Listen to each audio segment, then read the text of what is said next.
Thursday, September 25th, and it's really good to have you back here. Welcome back to Damon Bruce Plus, brought to you by Ike Sandwiches at all times.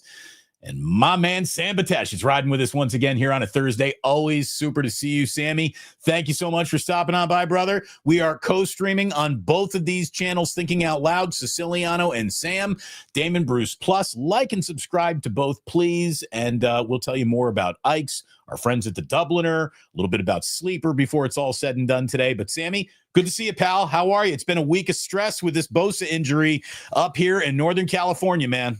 You know, I was so excited because the Mac Jones thing happened exactly as you and I said that it could.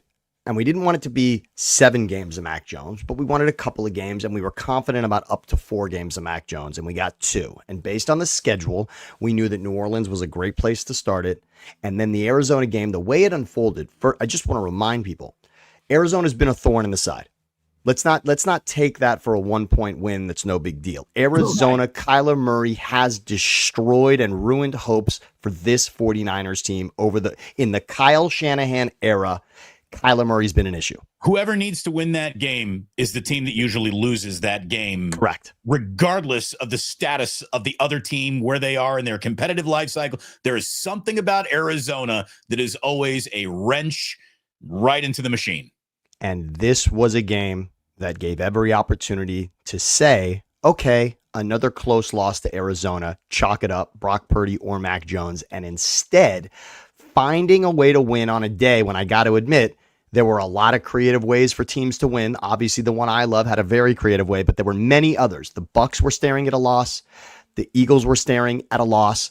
The Packers did stare at a loss and hold on to it. This was a day when what you thought was going to happen did not happen. Yeah. And yet at the end, Mac Jones put the Niners right back where they needed to be to get Eddie Pinheiro every bit of hero status. And that's all you needed to do is walk out with one more point than Arizona, and it happened.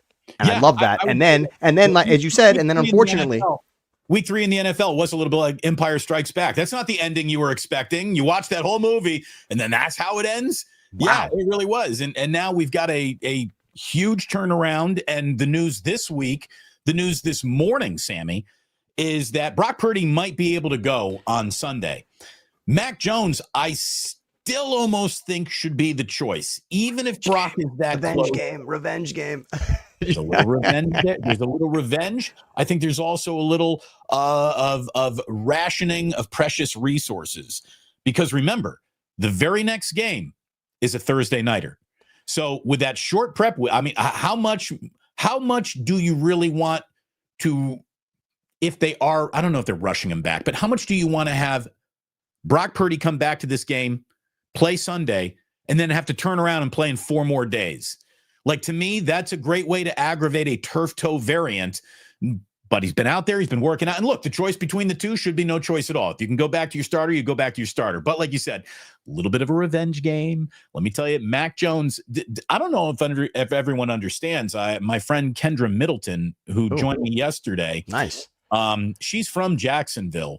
And so she knows the inner workings of the Jags and just the city of Jacksonville. I didn't know Mac Jones is actually from Jacksonville. How did I miss that story? Wait. How did we miss that story all of last season? Nobody watched more football than you and I. And in all of that, I lost that Mac Jones was like meant to be a Jaguar the whole time. I didn't know that. Yeah, I didn't either.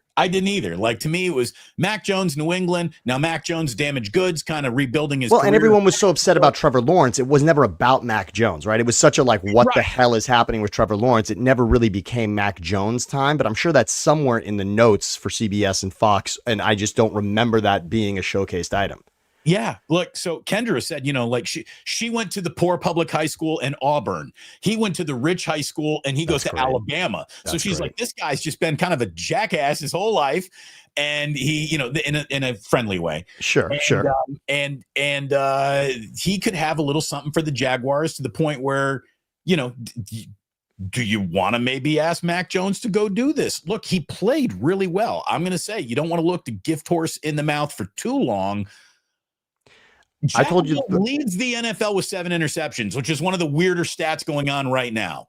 Dude, But the threshold is 4 games, in my yeah, opinion. Don't you think? Don't you think backup quarterback? You can get 4 games. That's when you hire a backup quarterback, you should be telling yourself, we can survive 4 games with this guy. We can go 3-1 with this guy. That's what you if you're confident in your backup, you can go 3-1 with a backup quarterback. That's what you want to be telling yourself. Beyond that, it becomes a lost season of discovery. And again, as I remind people, even in the magic of Nick Foles winning a Super Bowl for the Eagles, that was week 16 that Wentz got injured. You know, I mean, it was at the tail end of the season. This, of course, yes, the run in the playoffs, but it wasn't an entire season of it. Again, Cincinnati hasn't been able to handle 6 and 7 games from Browning and the backups when Burrow goes down. That's the issue. But if you can handle 3 or 4, this is in the stretch of acceptable for me. This is in the stretch of Mac Jones can still go out there. I really think, and we spoke last week about maybe Brock Purdy wanting to get back with the idea that he doesn't want to lose a job with a franchise that he knows he stole a job. So, of course, you've always got that, right? The girl that cheated on her boyfriend to be with you is not necessarily going to be your wife, right? There's a possibility that she now cheats on you, right? So cheating's an option for her. It's how I got here. So Trey Lance, Brock Purdy says, I know Trey Lance pretty well, and I don't want to be in that situation. I understand it, but this comes down to doctors. And this really comes down to toe is good enough or toe is great. Toe is good enough to be healthy through week 18, or toe is good enough because this next game is that important. I'm not saying that 3-0 affords you an opportunity to lose a game. You don't want to lose a game on a schedule that hands you opponents that are beatable. You want to beat them. That's how you win a division.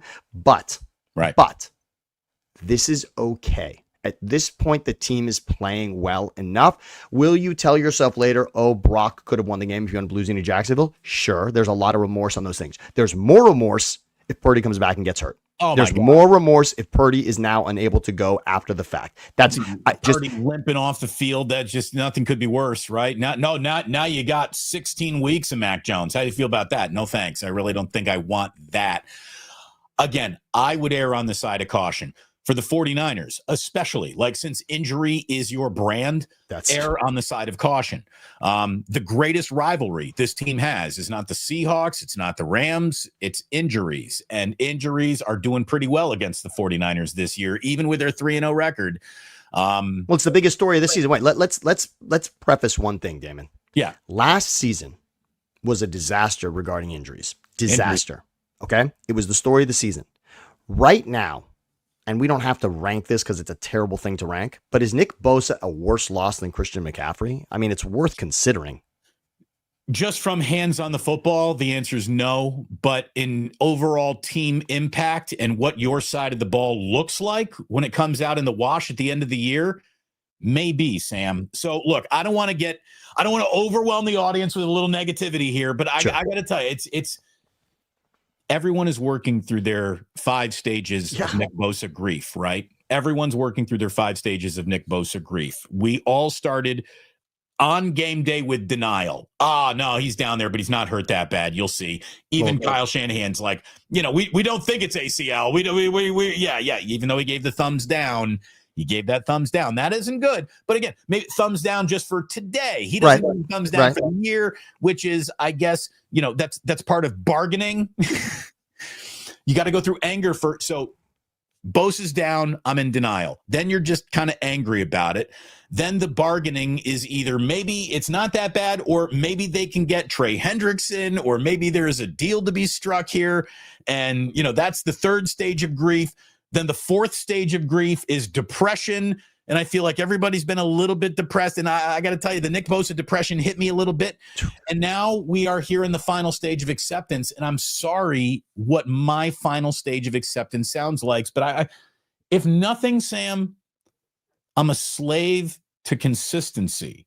I think if you went back through my career, whether you liked what I said or didn't like what I said, at the very least, you'd be like, well, he was consistent with it. When the pendulum finally in the world swung to the WNBA, and a lot of people tried to get some content creation. Did Damon do that?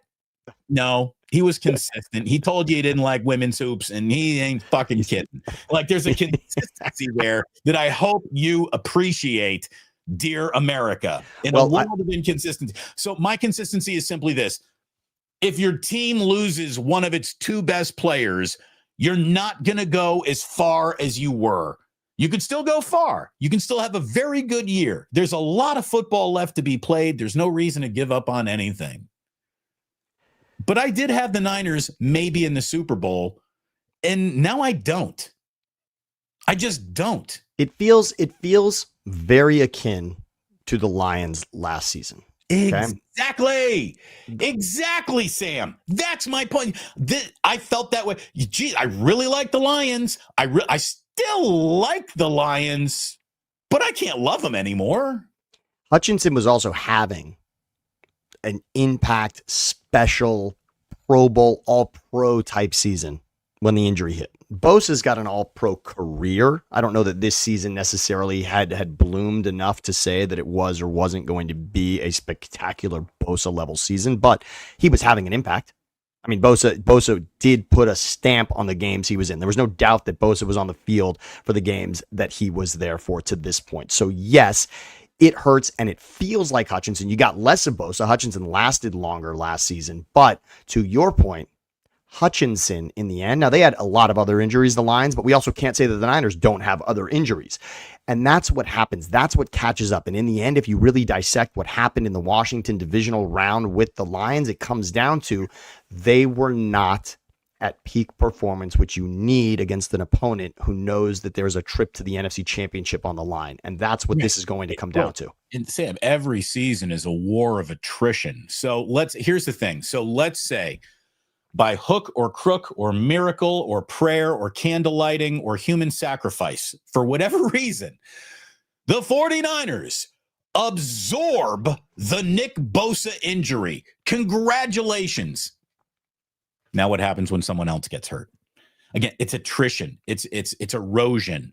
And I just think that, it's one thing to erode some bricks in the wall. It's another to erode the keystone holding up an awful lot of things here. And I think that that's what Nick Bosa is. Can I give everyone a glass half full? I'm not down on the Niners, but I am down on this going as far as I hoped it might be. I'm sorry, you were toasting. I was toasting because I was going to give a glass half full. Okay, my glass right now is more full than empty, and I want quarters full. It is. So I'm going to give 3/4. Regarding the Lions, 2 stories from last season. David Montgomery out for the season, and guess what? He returned and played in their playoff game. Okay. Number 1. Number 2, Aiden Hutchinson lost for the season, and he was, according to every story during the divisional game, he was available for a Super Bowl that they had to watch instead of participate in. But apparently, he was on track to return. So I only want to say lost for season. When you're a team that has playoff aspirations, lost for season does normally mean you're not going to see this guy through 18 weeks. But it could mean that you may have him back for the most important games of the season, which would be wild card, divisional, championship, Super Bowl. So keep that in the. So so you're saying there's a chance. I can only say no. No one's playing a postseason game in the same season that they tear an ACL. That's a very nice thing for Team Aiden Hutchinson to put out there, because there's no reason to not put that out there. Because if you can perform the miracle, congratulations. If you can't perform the miracle, well, you shouldn't be expecting miracles. It's just, it's a nugget of hope that costs nothing to send to the fan base. But Brandon Graham also played in a Super Bowl that he was not supposed to be available for the Eagles. I mean, there are just these little stories that I only want to say that there is the sliver of a hope. But then again, I'm also giving you both sides. I said, hey, the Lions season ended because of those injuries, and they also had hope that those people returned for the important games that they ended up not even playing in. We got a couple of early supers coming in here saying, Sam Bruno Mike is saying, hey, it's way too early to talk Super Bowl. Let's crawl at 3-0. Amen, brother. I hear you. But when I look at the Niners, there's always, the boots on the ground level, and then there's always bird's eye. And we're kind of always looking at both. And I still like the Niners boots on the ground level. It's now bird's eye that I worry about them when I really get up and look at the entirety of the year. MSQ says, are the Jaguars actually the favorites in the media to win? I saw more people, picking the Jaguars than I expected across some early returns here. But let's see what the Brock Purdy news looks like before the green flag drops on this race. And that might change how people really feel about who's going to win this game. But the Jaguars are coming in with more tread on their tires than they usually have. Trevor Lawrence this week got a little respite from the slings and arrows of criticism about him when it was brought up like, hey, nobody drops the football more than the Jacksonville Jaguars wide receiver room. These guys drop everything.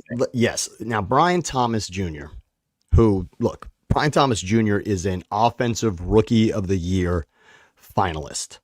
However, he has absolutely followed that up in an incredibly forgettable way.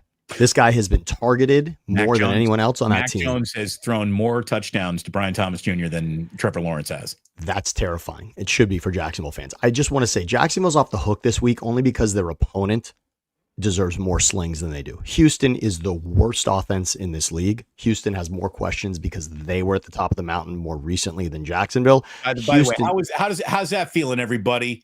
Did you get a little bit too excited about CJ Stroud? Will you please apply the same criticisms that you put on Brock Purdy every second to CJ Stroud? Please. I really want to see that. You would have if CJ Stroud played for the 49ers by now, they would have shot him to the moon. You know what I mean? Like he'd be the backup in for the Chargers. I mean, that's reality, right?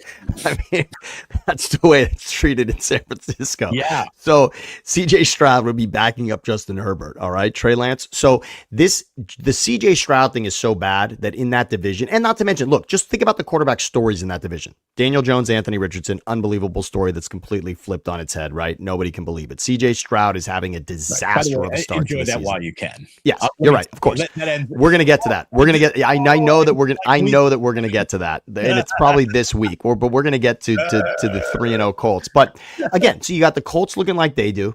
You got Jacksonville right now with what we're getting nothing out of our amazing second-year receiver that's supposed to be setting the world on fire in the next Justin Jefferson. Trevor Lawrence, we still don't know what we're getting out of him.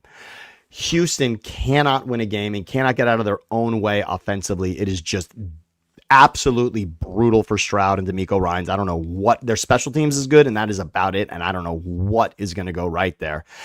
And that division right now is not necessarily about Jackson. And then Tennessee again, and again, Cam Ward has shown flashes, right? But obviously they haven't gotten the win yet. And now we're going to see it head to head with Cam Ward and CJ Stroud in the same game. But my point is the spotlight's not on Jackson. Have 2 head coaches in his rookie year, by the way. Yes, it looks like it. That's always a great way to start, by the way. Well, what Callahan already gave up the play calling, right? Week 3 here. Yeah. Nothing says I got this by what can I do less of by week 3 in an NFL season? That's rough. So my only point was AFC South, Jacksonville's not, the spotlight's not on them.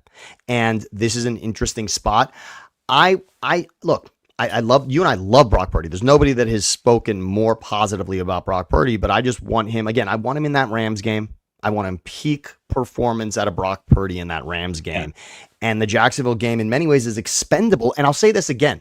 I said it 2 years ago. When the Eagles came off the Super Bowl loss, they started the season 10-1. The 10th win was a game in Philly against Buffalo. And I'd said at the time, the next 2 games on their schedule were, and Niners fans will love this, the Debo game where he went off against the Eagles. That was the week after the Eagles beat the Bills in overtime. You were probably saying, hey, lose to the Bills. It doesn't matter. Lose to the Bills. Treat it like a bye week. They had the Niners and the Cowboys coming up next. And in a slotting of what you need to do in the NFC, a loss to an AFC opponent like the Bills, who no one's going to fault you for. They had afforded themselves the opportunity because they had beaten the Chiefs on Monday Night Football. No one thought you're going to beat the Chiefs and the Bills when the schedule comes out, right? You beat the Chiefs. The Bills game is irrelevant, and you have the Niners and the Cowboys next on your schedule. Take the week off. Dude, let the Bills smash you. The NFL schedule is a little bit like Animal Farm. All games are created equal. It's just some games are more equal than others. And again, you're talking about, if you beat the Niners, I mean, when you're talking about NFC slotting, when everyone's gunning for the 1 seed, you need a leg up on the Niners, and you need to win the division through the Cowboys. Those games matter more. Your win against Buffalo is legitimately half a game less important than the other 2 you have coming up. They should, and they put a lot into that game. They beat Josh Allen in overtime, and their season crumbled from that point. And I said, I want to be on the record with this. I said it before that game. This should be a bye week for Nick Sirianni. Take it off. Mark's Maine coming in with a super saying, going to rename the fandom to 49ers Fretful based on how many people are already throwing the towel in on the season. Is a little faith too much to ask? all I can tell you is you got to pick and choose your moments where you decide to show everybody how nervous of a football fan you are. Middle of the third quarter of an Arizona game is not that time. There are times to panic. The Nick Bosa injury results are one of those times. If you want to pull the fire alarm, you go ahead and pull the fire alarm. It is a big deal. But that incompletion in the middle of the second quarter where you declared Kyle Shanahan incapable of calling plays and Brock Purdy incapable of winning football games, like that's the wrong time to piss your pants. This is kind of piss your pants time in the overall arc of the, how about this? If you thought you had problems, now you know what a real problem is, don't you? Yeah, there you go. Yeah, Jawan Jennings versus Nick Bosa is not even a conversation. Seriously. I mean, to think about the idea that we were that excited about Jennings. And again, I thought Jennings was going to be an exciting fantasy player this year. I'm disappointed for that. I just thought he was going to get that chance to be the guy. Right. Out there in reps, you know. Right. I mean, but the Nick Bosa thing is level setting. That's a defensive meeting that becomes, all right, what do we now do with everybody else? That's a domino injury. PWS says, hey, it's not an excuse. However, Stroud lost his left tackle and big. You're right. You're right about both. And the league has more film on them now than they did a year ago. They know how to play against them. And, you know, adjustments are made. These coaches are really good at what they do. They make you play left-handed. They push you into your weaknesses and keep you away from your strengths. Now who are you?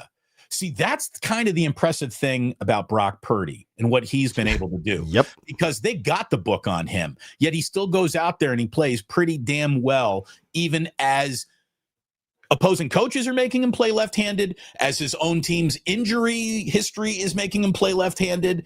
He's still having success more often than he's having failure. And that's why, again, would it be great to rest Brock? Yeah, it would be great to rest Brock. That's a luxury. We'll see if it's one they can afford or not. Mac Jones and Brock will probably, by the end of practice today, have a pretty clear-cut direction that this team is going in against Jacksonville. By the way, this is Joe Sullivan just saying, hey, no game in the NFL is expendable, Sammy.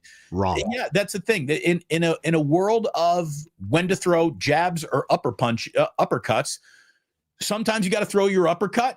No, other times you just jab. And, you know, you don't want to give up on a game. The intention isn't lose a game, but if keeping a little in the playbook and off the table today makes you better tomorrow, when tomorrow means more important because it's division or it's conference, I do think it matters. And let me say this much. The Eagles, after that Bills game that season, they got smashed by the Niners and the Cowboys. And I want to say this much. Between those two games, even if they had lost to the Niners and not the Cowboys, if they had beaten the Cowboys, they would have won the division and hosted the Bucs in that wild card round instead of been in Tampa, which could have made a difference. Who knows? But those are the things that matter. In other words, the Bills game gained them nothing, and a Jacksonville AFC win when the schedule is done and has the W's and the L's on it at the end of this season. You ask me if you'd rather swap one out for another. If you have any losses to the Rams this season, you would take a win against another team for the Rams win. It is worth more. Let me preface. A Rams win is worth more. It is. It is. Here, look at it this way. If the deal is, I will sell you a win against the Jaguars today, but you don't know what's going to happen with the Rams, or I sell you a loss to the Jaguars to guarantee a win over the Rams. It's a deal. It's the easiest decision I'll make all day. Jed York makes that deal. Kyle Shanahan makes that deal. At the speed of light, a win over the Rams is worth 5 times as many wins over the Jacksonville Jaguars as you can put up. It's a conference and a division win where conference and division record is your tiebreaker. AFC tiebreaker does not come up at any point. Even if you played the Jags in the Super Bowl, guess what? Remember, that's at a neutral site, everybody. It is irrelevant what you have over Jacksonville. Levi Stadium. Yes, and that, you've already got your home. You got your home Super Bowl locked up. You already locked up home field advantage for the Super Bowl. Congratulations. No other team can say that. Rob B says, the faithful have absolute highest of standards. They will find complaints in perfection. There is some of that too. There's a lot of it. There's a lot of it. I just want to tell you something. I've consumed a lot of the Eagles content over the last few days. I do have a wry smile on my face for all of the 3-0 vomit that you hear. For every one of these teams, they've all got warts. Everyone could have won prettier. But when you're 3-0, there isn't anything better to be at that time. And it is, if you want to talk about, it's not just whether you're winning or losing, it's how you're playing. Well, first of all, that's sports baseball, okay? Because there's enough baseball games to where it is how you're playing, not just whether you're losing. There's a whole bunch of mulligans on your schedule.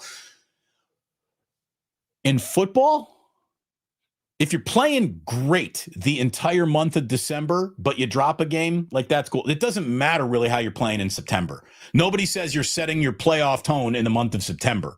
So give a little leeway for some loosey-goosey football early on. It's almost baked into every NFL season now with the way that the preseason is. It's also, by the way, it's also a competitive league where we have said, and I want to remind everyone, Andrew Siciliano's favorite statistic over the last 30 seasons, 4 teams that didn't make the playoffs the year before make it in the following season. That's wild. Here's all you need to know about the NFL. The Packers are really good. The Browns suck. Didn't matter last week, did it? At all. Not only do the Browns suck, the Browns sucked in the game. It was 10-0. Packers they are sucking today, and they win today over a team that wasn't sucking today, and then takes the last 8 minutes of a football game off, and you lose. I mean, so it is insane. This is an insane league for sure. We got PWS again saying if Brock Purdy was a first rounder in 6'3", is the narrative different? Oh, you bet your ass. If Brock Purdy is a first rounder, he is there's accolades. He's already a guy who's been to a Super Bowl. He's Joe fucking Burrow. He's 6'3". The big difference, and again, you're giving him 2 things. I'm going to just go with the first rounder. Forget about the size, because Kyler Murray is in this conversation without the size. The difference is the conversation about the contract never happens, because when he's drafted in the first round, you know that you're paying him $50 million in 4 years. So that in other words, there's no surprise about that. And that's what changes it most importantly. And it's impossible for fans to disassociate the money with the player, of course. And I only want to preface that Tua is making $50 million. I just want every Niners fan to sleep well at night. Just go ahead and record Dolphins games this season and watch them right after you watch a Niners game. Look at it this way. You got 2 terrible Monday night football games on your schedule this week, and the Dolphins will be one of them. Fuji Simeon, by the way. Yeah, little local San Francisco. Oh, wait, get out of here. Yeah. No. Joey Betts, the owner of the House of Prime Rib, the older white-haired gentleman who would stop by your table, wink and smile. All I can tell you is that Joe picked up several meals for me in there because he, like so many restaurant workers and people, would get into their cars after their shift and they closed down, and he would listen to Sports Phone on the way home every night. Awesome. Joe liked me an awful lot. He was a big KNBR guy, and Joe Betts is an icon. And the House of Prime Rib is an iconic restaurant in San Francisco that lost a little bit of soul for sure with the passing of Joe. They don't make old dudes like that no more. Nope. He was great. Anyways, thank you very much, Fuji. Thanks to everyone. Supporting the channel with the super means an awful, awful lot. So thank you whenever you do that. Really do appreciate it. We always appreciate you supporting the channel, and you can do that in many different ways by just hitting like and subscribe to either of our channels. Does an awful lot to help along the way. Let me get rid of that. Let me drop that for this beautiful bald-headed Punum. Look at that guy. Look at Ike's. He's got an awesome sandwich waiting for you at one of his restaurants. Now, whatever your taste in a sandwich might be, believe me, he's got it accommodated. And then if you wanted mozzarella sticks on that, he can do that too. Get yourself to Ike's. You're going to be very happy that you did. If you don't live near an Ike's, hopefully that changes soon, some way, somehow. But thanks so much to Ike's for supporting the channel. Since the day we launched, And you can support yourself getting free sandwiches, free drinks, free chips, signing up for the Love Rewards program. Get it done. The Dubliner and West Portal is going to be hosting Plus Mania. What are we, 6, 7, whatever we are, on October 4th, starting at 4:20. We hope to see you there. If you're in San Francisco, if you're in the Bay Area, show up at the Dubliner. Say hi to Kenny and John. Walk into the Dubliner at any time, but hopefully you can be there. What is it? Next Saturday? No, 2 Saturdays. No. It's not this coming Saturday. It's the following. The following Saturday. Yep. To next Saturday. Okay. So hopefully you can be there 4:20. Smiley Dan says that safety will definitely be a priority, and he'll be bringing life vests. So that's fantastic. We will see you all there. And of course, we want to thank our newest sponsor, Sleeper. So and cool. Sam, I have had an awful lot of fun over on Sleeper. I had a winner in week 2. Winner. Well, no. I'm 1 for 2. My parlays, I went a little nuts on my last week. I set myself up for big odds and 1,000 times nearly payout with some of the choices that I made. Wow. But get a $100 deposit match up to $100 and use promo code Damon on the link in the description in this video to check out our good friends at Sleeper. It is America's fastest growing fantasy site. Check out the props, check out the player props, check out the live betting, check out the user interface. It is fantastic. Thanks again to Sleeper for being a fabulous sponsor here. Thanks to all of you. Thanks to my good friend Sammy for coming on by every Thursday. I love doing these shows with him. We got some good Sammy news that we'll share. What a tease. Little tease. What a tease. And by the way, I want to apologize to everyone who's using Sleeper for one thing. I want to apologize for Jordan Davis and the Eagles for ruining your Rams bet. That Rams bet at plus 3.5 was so clean, absolutely clean all day. It was even clean technically with zeros on the clock. No doubt. With Jordan Davis running towards the end zone, if you could just tell him go down, go down, go down. Go, I mean, game is over. Go down, go down, go down, go down. He runs into the end zone. I mean, Rams are lining up for a game-winning field goal plus 3.5. There is no outcome in which they lose that bet. There isn't, and it happens. In the world of, should I take a knee here or put it in the end zone? Oh, Jordan Davis goes in the end zone. My official advice to all players, Coach Damon Bruce, officially gives you permission to house that shit. I love that. Put it in the end zone, baby, at all times. Gamblers, that's why it's not called investing. That's why it's called gambling. You never know. By the way, John Lynch this morning on KNBR, Sammy, to put us back on track here. ACL surgery for Nick Bosa happens tomorrow. Friday, he will be under the knife. John Lynch shared that on KNBR this morning.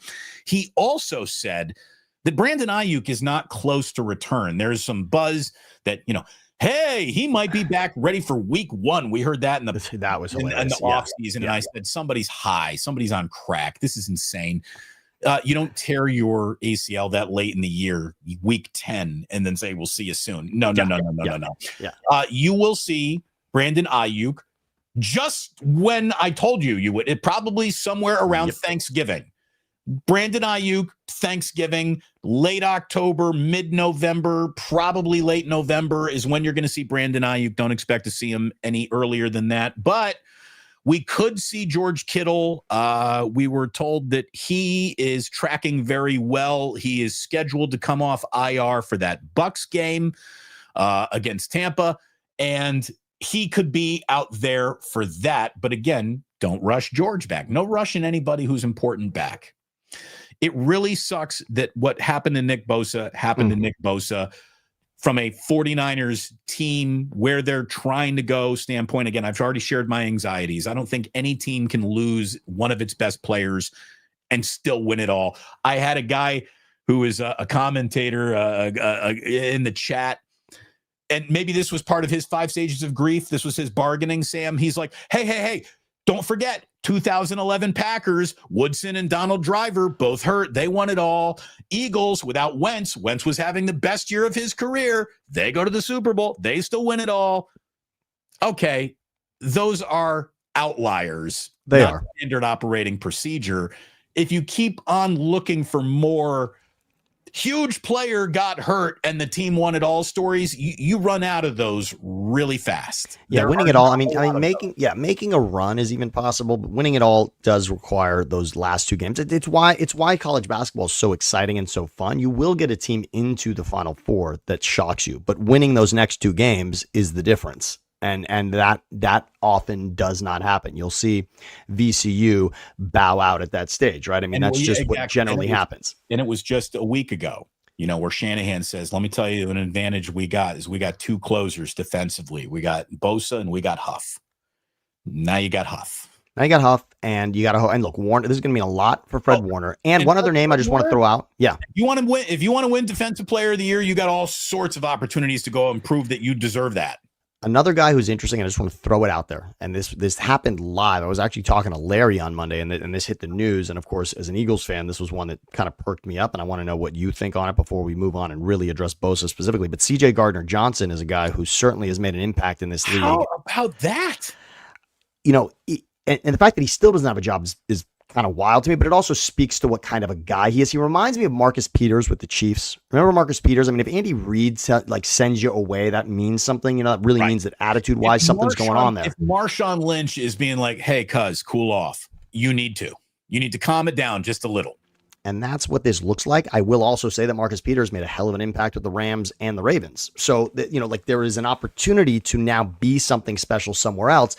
C.J. Gardner-Johnson, I see Ehrenberg saying he's a dickhead. Yeah, he's exactly the kind of dickhead you want on your team, not facing, right? He's the kind of dickhead that generally you want on a Sunday on your side and not the other side. And from a team that is now going to get less pressure on the quarterback, having a dog in the secondary could be the difference. It really, it helps make up some of that loss. And I just wonder, he's a guy who's now available at, you would imagine, a discount because he's been spit out by a team that just traded for him. This is interesting. And someone in that Niners organization can get on the phone with DeMeco Ryans and ask what the hell actually happened. Right. And let me tell you, I don't think it's going to happen today. You're one injury away to Jair Brown from making that phone call. I don't care whose mama he slapped. You know what I mean? It doesn't really matter. By the way, Joe Sullivan is saying, cannot wait for Plus Mania. Big jar incoming. Nice. Joe Sullivan has aggressively filled the ganja jar. That is great. Not with super chat, Sam, with ganja. Sullivan, congratulations. My brother Aaron Batesh, we'll get my brother to sponsor this at some point because he works for an incredible dispensary. Not dispensary, they were a huge grow unit. Maven, who makes incredible product.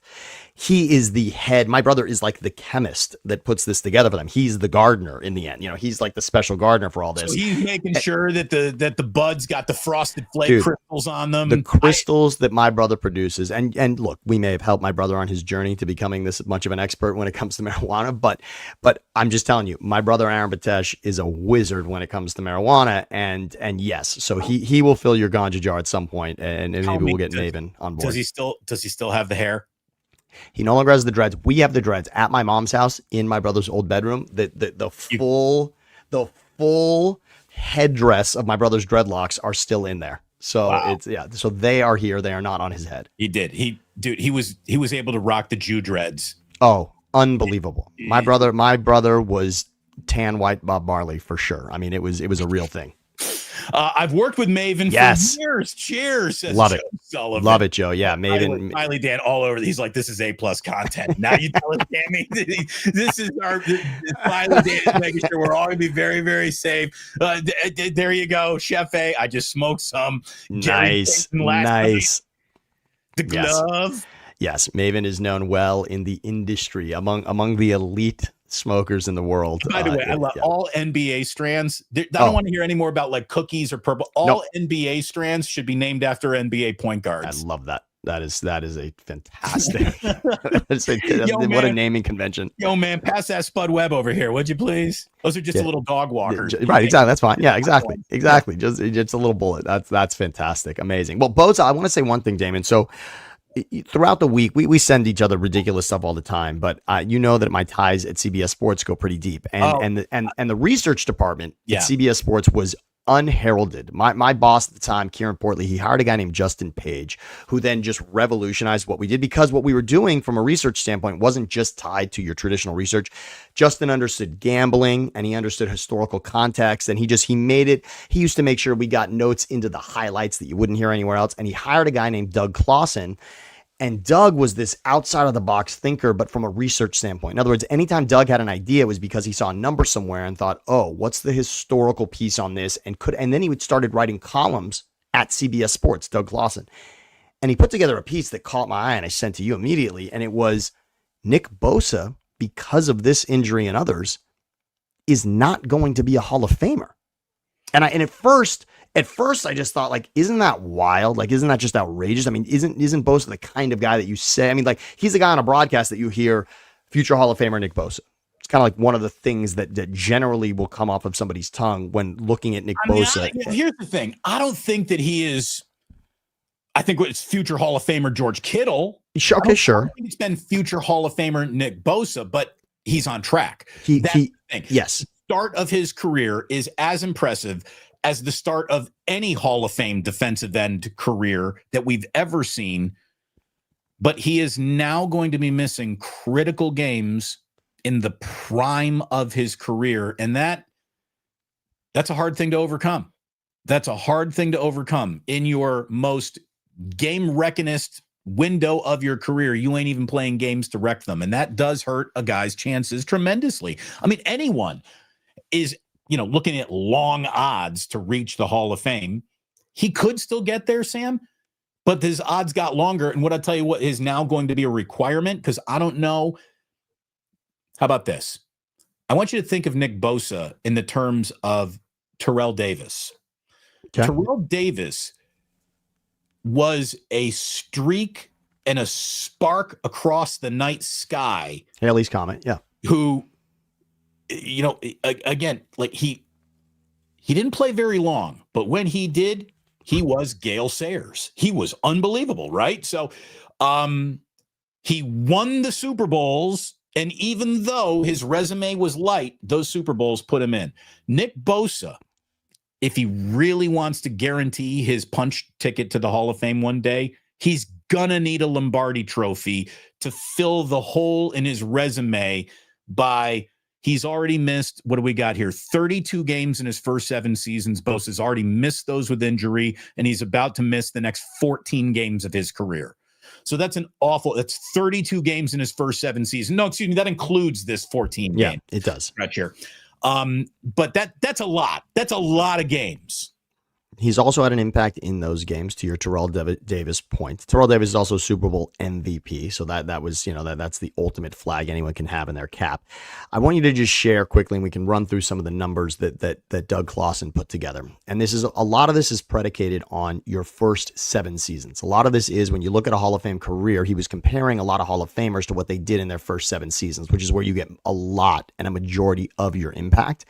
And you can see here where Bosa lines up amongst other players, the top players in the world at getting sacks. And let's also remember that sacks is almost going the way of batting average in baseball. Right. Because new on base percentage. Correct. Because a sack ultimately has this final component to it where the quarterback is on the ground. And now with the way quarterbacks escape, it's just more and more difficult to bring a guy to the ground. Don't tell that to the Lions D-line who did that to Lamar Jackson on Monday night. But in other words, if you're getting a guy like Lamar Jackson to throw it out of bounds or run it out of bounds at the line of scrimmage or only after 1 yard gain, that's just as important of a play. That's negating what could have otherwise been a successful play for them. And so now sacks is it's just less of a barometer. But still, when you look at sacks per game, Bosa's on an impressive list. But as you scroll, you can go to the next one here, Damon. You start comparing Bosa now to other Hall of Famers. And look at this. This is a great list here. Doug Clausen put this together where you've got a Hall of Famer on the left, and then you've got a guy who was close but not in the Hall of Fame on the right. These are numbers that Nick Bosa's got. Nick Bosa's more in the right column than he is in the left. Right. But with 2 more dominant seasons, he would have the resume that's on the left. He would be up there with DeMarcus Ware. And look at Jared Allen. He's almost at where Jared Allen is, frankly. And we just saw Jared Allen get in. So it's a fine line I'd like to think in my mind Bosa is, but I guess that's because you just tell yourself that it's going to happen again and again. You kind of take for granted. The only position I don't take for granted is running back. The only guy that I say, okay, he could be here today and gone tomorrow is running back. I generally don't feel that way about defensive linemen, edge rushers, linebackers. I generally feel like these guys are going to be around for a few years, but Nick Bosa proves it can be gone in a second. And look, Nick Bosa tore his ACL 1 year, came back the following season, won Defensive Player of the Year. How many times do you think that bolt of lightning can strike? This is why I get a little bit down when I start really thinking about this, not through the rosy-eyed lenses of what I best case scenario think could happen, but just in the reality of what usually happens in these situations. What usually happens is a player who is on a Hall of Fame trajectory is bounced off of that trajectory. And there's a lot of supporting data in this column that says that could happen here. It's amazing. And go through, there's even, it goes and shows you. But also, too, it's not just what you did, it's what can you then do now? Bosa is going to be a 3-time ACL repair guy. So, that is the walking, talking, living definition of damaged goods. Yes. Plus, he's got a history of oblique problems. He's got hip problems. He had neck issues this offseason. This guy gets hurt in off seasons when he's not playing football. It's really sad and unfortunate, and you don't want to pass blame around, right? Yeah. This happens. The one shot that he's got, and this is significant. This is the force multiplier, which could put Bosa, in spite of all the missed games, back on the Hall of Fame path. Sammy, in your entire life, you've never seen a more rocked up fucking dude than this guy. I'm telling you right. I know you've been in a lot of locker rooms. No. You're not in there chicken hawking or pecker checking anybody. Like you ain't walking around going like, ooh, who's a man in here? But Nick Bosa in underpants is the incredible freaking Hulk. You have never in your life seen a body or a frame that says this guy takes the offseason seriously. Nick Bosa's body might as well the motto of his body, the id of his body might as well be no cheat days. I don't think this guy eats a French fry in the off season. His skin is painted on. He's almost too rocked up. Maybe that's the problem. He's overtrained. But remember the guy that I would compare it to. As much talent and work ethic, and it still can't keep him healthy. It's a shame. And remember Romanowski used to walk around with that bag of supplements. And, Romanowski was one of those guys who took it way too serious also. Yeah, and frankly, look, Niner fans know Romanowski very well. And he did make a difference. And he found a way to make that difference more times than not. Romanowski found a way to be on the field. Now, we don't know how enhanced that may have been. But Romanowski found a way to be on the field. And Bosa at this point, yes. But Bosa, Bruno Mike, he's like, yo, man, can I get an eighth of that, Allen? Yes, get me some of the AI, please. Get me some of that AI. By the way, again, I want to give credit to the Bills for their incredible schedule release where they used Allen Iverson. I'm still upset that the Eagles didn't think of it, but it was the Bills that decided to do their release with, quote, AI, and they did it with Allen Iverson, not artificial intelligence. It was brilliant. What a move that was. A lot of people don't know this, but the Philadelphia 76ers are more Buffalo's basketball team than the Knicks or the Celtics or the Nets have ever been. So that's great. It's that just is absolutely when you're that far into Western New York, you almost consider yourself Dutch Amish Pennsylvanian at that point. It's really weird. Enjoy your butter, everyone. It was churned this morning. Okay, so Sammy, here's a little thought exercise everybody starts doing around the water cooler this time of year. There's a 3-0 team out there right now. Oh, this is great. Who's probably going to blow it. And there's also a really bad, maybe even an 0-3 team out there right now that could reach the postseason when it's all said and done. Let's start with a 3-0, but built to blow it. Sadly, if you put it out to the nation right now and said, all right, look at the circumstances of every 3-0 team. And what just happened last week, Nick Bosa, is there a team? The 49ers might be a candidate for this conversation, given what's happened. But to me, they're not the candidate. I'm going to tell you right now that the sun will rise on the Indianapolis Colts and they will see who they are, and it never goes well at that point in time. There is a 5 or 6 game losing streak that usually happens around Thanksgiving when football gets real. It feels like at some point in time, Daniel Jones's carriage will turn back into a pumpkin. I think the 3-0 Indianapolis Colts, who have been a lot of fun and a great story and have looked good, are the number one candidate to fall back down to earth when gravity takes effect here at some point. It's got to be them. I'd love to disagree. I can't imagine if you put odds out right now on it that they wouldn't lead, because the public money is going to go there. When you simply look at a name value standpoint at teams that are 3-0, it's important to look at who is at the quarterback position, of course, and consider the opponents. Denver would be the strongest team that Indianapolis has beaten to this point. Denver is 1-2. They are a playoff team from last year, and Denver absolutely in every single way could have won a game. Now, the difference between could have and would have and should have and did is very different in this league, but the Broncos lined up and affected a field goal that essentially was a win, that then a rule that nobody likes about leveraging over a line to block or affect a kick is illegal. Okay, fine. Indy won the game. Indy was certainly in that game. Indy played well. Daniel Jones played very well. They won that game to 3-0. But when you look at the opponents, Indy has that. The only thing that Indy has going for it, if we're talking making playoffs, what Indy has going for it that the Niners don't is the division. The division right now is in shambles. The division, it's not, Indy being on top of the division makes sense based on what I've seen through 3 weeks. So if I have to compare it to Jacksonville, Houston, and Tennessee, I'm not that worried about Indianapolis. Indianapolis has put themselves in position. They've also been close to the playoffs with Anthony Richardson, who was trying his hardest to beat Jamarcus Russell. So it's not out of the realm of possibilities that steady quarterback play makes the difference for Shane Steichen and this team to make the playoffs. But I'm not going to flat out disagree with you that Indy is that team. The Niners, it is worrisome because of the Bosa thing, but the schedule is going to help. And there will be more than one team from the NFC West that makes the playoffs. I feel fairly confident in that. And so winning the division or not, I still feel great about that. I also think, and I'll get to this later, that the shine off the Buccaneers, when you look at the way the Buccaneers are 3-0 right now, I can only say that the Buccaneers right now are vying for a 1 seed in the NFC. And I don't think that is going to be the case later in the season. I think the Bucs are 3-0. Right, but they're not falling out of the playoffs. No, they're not. They're not falling out of the playoffs. We both love Baker Mayfield, but this is not going to be a team that is 10, 11, 12, and 0. That's not going to be the case. I was looking at it the other way.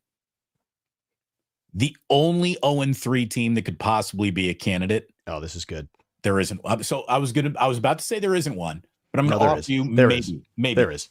So it sounds like Houston. It feels like Houston could wear this crown, but their offensive line play is just as bad as any problem as you can find in football. And if your offensive line is that bad of a problem, you have no puncher's chance. You really don't. I'm going to say there is no 0-3 team right now to consider a candidate, but for, let's see what Jackson Dart does to resurrect the New York Giants. If Jackson Dart to Malik Neighbors turns into something that is winning fantasy leagues, maybe that now and by the way, if that guy walks on water, he may be the Messiah.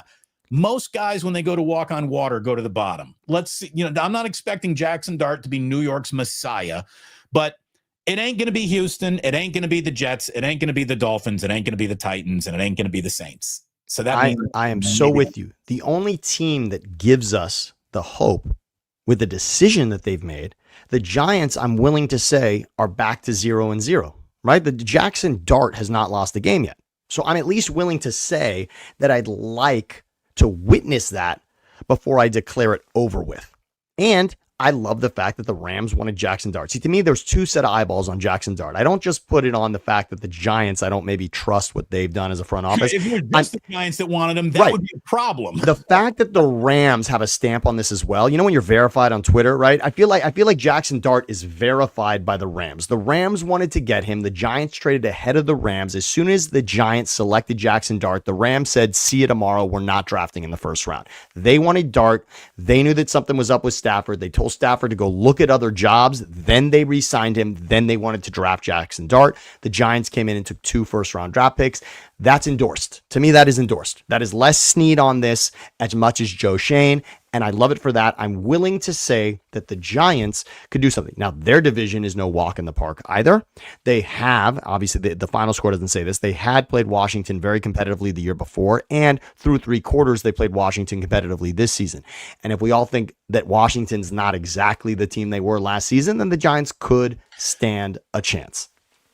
What would be really interesting, the way that the Giants might affect the postseason more than rising like Lazarus from the cave and walking among the living again, more than anything else, let's say the Jackson Dart elevation doesn't change anything. Fine. And 3 weeks from now, they're 0-6. Well, all of a sudden, maybe Thibodeau is available at the trade deadline. All of a sudden, maybe Brian Burns is available at the deadline. Maybe the players that they're going to say aren't available today become available. Maybe that could help the 49ers again. There are a handful of teams the 49ers need to pay attention to in terms of how do you solve this Nick Bosa injury. It is the Saints, Cam Jordan, maybe. Oh, yeah. I would be interested in Cam Jordan. Can we talk about Cam Jordan? That's a great one. How about a 5th rounder for Cam Jordan? Who says no? Who says no? I love that. If you're saying no to a 5th, we'll talk 4th, not 3rd. He's fucking 39 years old. Okay, but he's not 39 years old, but he's football 39. Anyway, it's the Jets, it's the Dolphins, it's all the teams that we just talked about. It's the Jets, Dolphins, Titans, and Saints, and maybe the Giants that could be sellers at some point here. When you talk Dolphins, by the way, I want to mention another guy. Yeah. Oh, but Barry Ford coming in with a super. We just got to say thank you, Barry. He's bang, bang. Great show. I'm still concerned about Brock. Yeah. Might come back too soon. We've been talking about that quite a bit already. And yeah, I would err on the side of caution. Sip of the day. I will have a sip of the day with you. Absolutely. Thank you very much. And he's putting $5 in the jar. Thank you very much, Barry. That was a delicious sip. Thank you, That was Barry. a good sip too. I had a very good sip right there. I like that. And for Barry, I want to say, I like, by the way, Bradley Chubb, Dolphins. Okay, maybe. Yeah. Another guy that can make a difference. I mean, that's a team that's absolutely, they're sellers right now. That's right. By the way, whenever you say Chubb, I think Nick Chubb, and I'm like, he's not a Dolphin. No, you mean the other Chubb. The Chubb that's much more relevant at this point in a conversation about a team looking for a championship. So. Indeed. By the way, so I know we just said what 3-0 team could be, what 0-3 team could be. The real freaking question is, what you're really asking is, which team will you believe in after one of them goes 1-3? Oh, this is great. And by the way, before you hit all this, I just want to read one statistic, which is I want to remind everyone that the 0-3, the 0-2 teams that make the playoffs, I want to recalibrate everybody because 2021, Damon, is when we got the 18 weeks, the 17th game. So since 2021, 13 teams have started a season 0-3, 0 have made the playoffs. And in that same time frame, the 0-3 teams, 12 of the previous 15 3-0 teams made the playoffs. So 3 did miss in that span. 3-0 teams missed the playoffs, but 0-3, no one's done it since we've had 17 games. So you got a better chance to stumble off the dance floor than you do to climb back up onto it. So that's it. But now go to your next point because this is a great one. Come Monday morning, unless we got some bullshit tie game, come Monday morning, either the Kansas City Chiefs or the Baltimore Ravens is going to be 1-3. Wow. And either of those teams is going to be the best 1-3 team in football. We know that. Like, oh my God. I'm going to tell you right now, man, Kansas City is, you can just feel them fading. You can see it. You can feel it. I think you can feel it where the Ravens are just still frustrating at times more than they are fading. They're just like, this is what the Ravens do. And it's, I want to just remind everyone, I really just want to go through this and just tell everybody again, I want you to hear what Damon just said. 1-3 Baltimore, 1-3 Kansas City. You're getting one of those. And choosing this is sort of just like fun for you and I to go through, but it also really, it's first of all, it says something about the Bills. First of all, Buffalo, that week 1 game was such an incredible swing, and the fact that Kansas City lost to the Chargers and the fact that the Ravens and Bills both played so well, but the Bills, of course, came out on top. Think about what that means. I mean, the Bills right now could be looking at it. And so when you look at these schedules, that's what I want to do, Damon. Which team, if you give them 1-3, right? So the Chiefs have gone LLW in a game that, by the way, through halftime looked ugly at the Meadowlands. So the rest of the way after week 4, which of these teams that schedule right there for the Chiefs, it's not outrageous. It doesn't scream to me that there's a problem. However, they haven't owned the division. The fact that the Chargers have a win against them already tells you that now the division feels at least in the balance. I feel like they're going to be a 7-win team with games on Thanksgiving and Christmas. Like, you're not going to want the Kansas City Chiefs on your national TV games anymore. Can we flex out the Kansas City Chiefs? Wow. Has it come to that? I will say that the referees, if you watch Sunday night, as far as all the conspiracy theories about the Chiefs getting all the calls, at one point in that game, the Giants had 5 yards of penalties against them and the Chiefs had 35 against them. So whatever you thought about them not getting flags thrown against them, I think that's out the window. And I'll say it's not about a conspiracy. It's about the fact that on your P's and Q's, on every detail, being different in practice each and every day, that's something the Chiefs don't have going for them right now. The Chiefs are no longer the most detail-oriented team. You can just see that. You can, if you look at the ways that they have shown up in the first 3 weeks, it's different. It's different. Something's different here. So Ravens this week, then they're going to get the Jaguars and what remains of them after the 49ers play them. Yes. Lions, good luck. Oof. Raiders, win. Right now it looks like that. Yeah. Yeah. By the way, Las Vegas is in full fucking panic mode. How did that happen? I was so excited. Damon, I was so excited. They are in full on this week game against the Chicago Bears is a referendum on whether Pete Carroll was the right guy to get the job. And oh my man, there is panic in Vegas going on right now. But look at this. So the Chiefs are going to, I think, lose to the Ravens, beat the Jaguars, lose to the Lions. Raiders, they'll win. Maybe lose to the Commanders. Definitely lose at the Bills. They haven't played the Broncos yet. What if all of a sudden, Bo Nix is not the worst passer in football by week 11, and then he's going to get 2 stabs at him? Colts, who the hell knows what they are come week 12? Cowboys, who the hell knows by week 13? Texans, figure it out. I don't know. Dude, Chargers, dude. The Kansas City Chiefs Super Bowl window is closed. Let me just be the first. There you go, everybody. You're welcome. It's over. Our national I want that to stand. I want that statement. Nick Wright on the fucking phone. It's over, Nick. It very well could be. We know that it closes. By the way, it closes faster than for most teams. It closes faster than it has. If you want to close it for Kansas City, they also had a nice window, and they did a lot with it. I don't want to. Right? This is the Kansas City Chiefs. When their window closed, another parade should be thrown for the level of excellence. What is it? 7-9 consecutive AFC titles. So it's this. So by the way, it's definitely 5 Super Bowl appearances over the last 7 seasons. And by the way, the 2 times they didn't make it to the Super Bowl in those 7 seasons, they lost in overtime of the AFC Championship. Right. Okay. They lost to Brady to Gronk in an AFC Championship game the year that the Eagles beat Brady in the Super Bowl. And they lost to Burrow in overtime in that game the year that the Rams beat the Bengals in the Super Bowl. That's it. Every other Super Bowl they've been in. Dude, that's ridiculous. They're the third most significant, or without even ranking, there are 3 significant NFL dynasties in my lifetime. Everything else has either been a handful of 1 or 2 good years, but the dynasties of my life are as follows. I guess there's been 4, actually. There's 4. It's Niners of the 80s, Cowboys of the 90s, Patriots of the aughts, and then the Chiefs. That's it. And I'm going to add one more.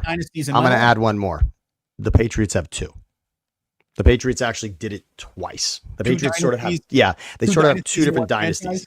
It's just they kind of have 2 different dynasties, and I only wanted to say that because the Chiefs could do that. The Chiefs could sort of take like a divisional loss reset, because that's kind of what happened. There was like Jake Plummer beating the Patriots at one point with the Broncos, with Champ Bailey made an incredible play, and it's like, but then they reset it. Yeah, today. Look at that, amazing. But then it sort of reset, and they dominated and ended up in every AFC Championship game again after that. So it does happen. There's these slight things where you think it's over, and then maybe Andy Reid and Patrick Mahomes, because we all think Mahomes has 8 seasons where he could still be the most dominant quarterback in the game. And if that happens, they're going to be contending for AFC Championship games. And it just that I want to let everyone hear that from you today, though, that it's over for Kansas City. No, I mean, here's the thing. It ain't over, but it's a lot closer to being done than it is staying away. It is. And so if you want, I will here, read this super. Let's go. Kevin, yeah, thank you, Kevin. Kansas City feels due for a letdown season. 21 extra playoff games in the last 7 years. Older roster. Very competitive division, unlike the 2010 Patriots. Seriously, I mean, the Patriots had a few things going for them. The AFC East, probably chief among them. The AFC East did as much to help the Patriots dynasty as Bill Belichick or Tom Brady ever did.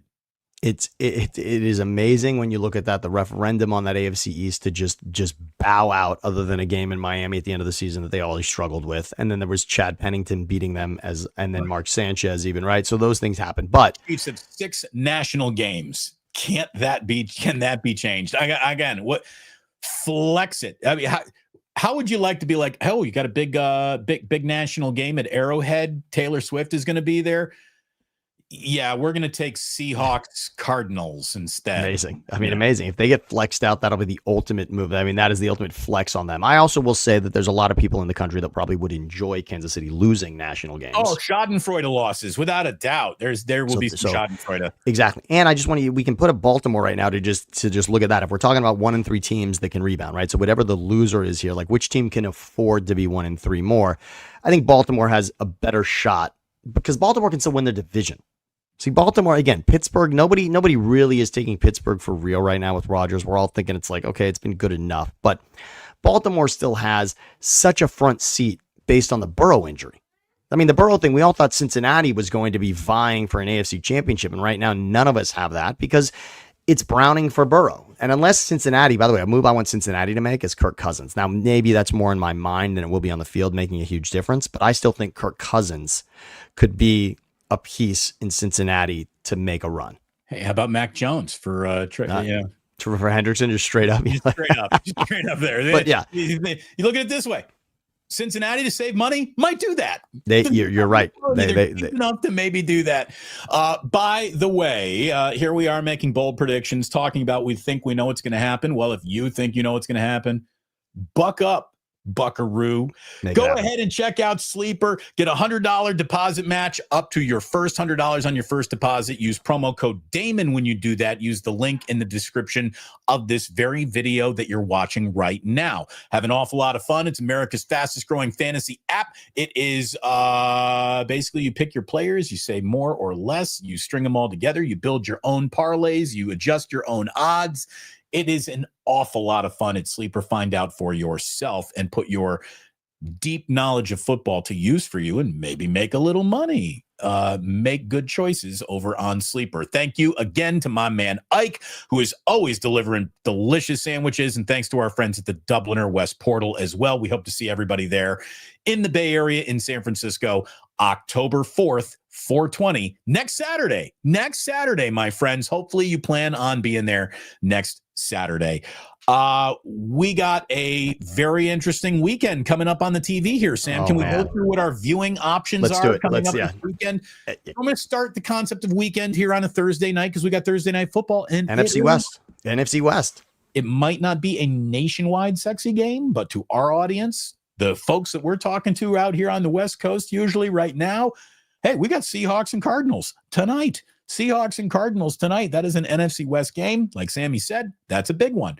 Now, maybe golf isn't the thing for you. What if I put a little international competition and a very drunk, angry Bethpage Black gallery around a whole bunch of guys not liking each other playing golf? We get the Ryder Cup. International Flair, drunken Long Island, New York gallery, which will be as much of the that'll be as much as the show as the golf. What made the Ryder Cup even more interesting is Live Golf, because now you've got guys that are sort of on two different pages that have to come together, right? I mean, that's what's great about it is you've got these little rivalries that happen because of Live, and now they need to come together for the country, like for the greater good. Yeah. I kind of like that. Yeah, you got to put your differences beside you. A little, how about this? Some nonpartisan golf to heal America. Wouldn't that be nice? That's so all you got that. Now, okay, I know this doesn't mean shit to most of you, but my 11th ranked Hoosiers go to Iowa and win at Iowa this weekend. We're fucking a top 10 team in the country. Mendoza's getting Heisman consideration. Signetti is going to get calls from NFL teams. Indiana football is coming for you, your girls, your mother, your wife. We are here to fuck everything. It's time for Indiana football to fuck. I'm so excited. Let's go fucking Iowa. Let's go. Let's go. So there's that. I know it doesn't mean an awful lot to you, but for the first time ever, Indiana football means something. Well, by the way, can we just look at the last two scores? I just want to remind everybody from an Indiana standpoint. So Illinois is a very real opponent. Frauds, absolute fraud. And they were beaten 63-10. I mean, 63-10 is a score you don't see often. And the only thing you have to do to be even more impressed is go a week prior where the score was 73-0. Indiana put up the biggest ranked Big Ten victory in the history of the Big Ten. There you go. That's things that I didn't think I would ever say out loud. That's one of them. Okay. Also this Saturday, LSU at Ole Miss. Both those teams are 4-0. We got number 6 Oregon at number 3 Penn State. It is the game that James Franklin can never win. Can he win it this year? James Franklin gets Penn State to a big moment and always loses. Let's see what happens. It's going to be a whiteout in Happy Valley. That is going to be a buzzsaw for Oregon. Ducks by 2 touchdowns. Number 17, Ole Miss is favored. By the way, Ole Miss favored against LSU. I know. Number 17, Alabama, playing for Kalen DeBoer's life. At number 5, Georgia. Little local flair. My buddy Vince Vargas goes Sparty. San Jose State at Stanford. Go Sparty. Go beat Stanford. Cal is at Boston College. Nobody's going to want to watch that, but I like Saca por la tele. So guess what? So their quarterback is for real. I want to say again, one of our very dear friends, Aaron Larsoul. He's such a Cal fan, but you won't find a Cal football fan more obsessed than Aaron Larsoul. He goes to just about every home game. He lives in Los Angeles. He travels to get back up north to go to almost every single home game, and then picks 3 games a season that he'll go to on the road, including this last week where he was at the San Diego State game. 34-0. Cal was beaten. That didn't, of all the realm of possibilities in that score, I never saw that one coming. So yikes, they've got to bounce back.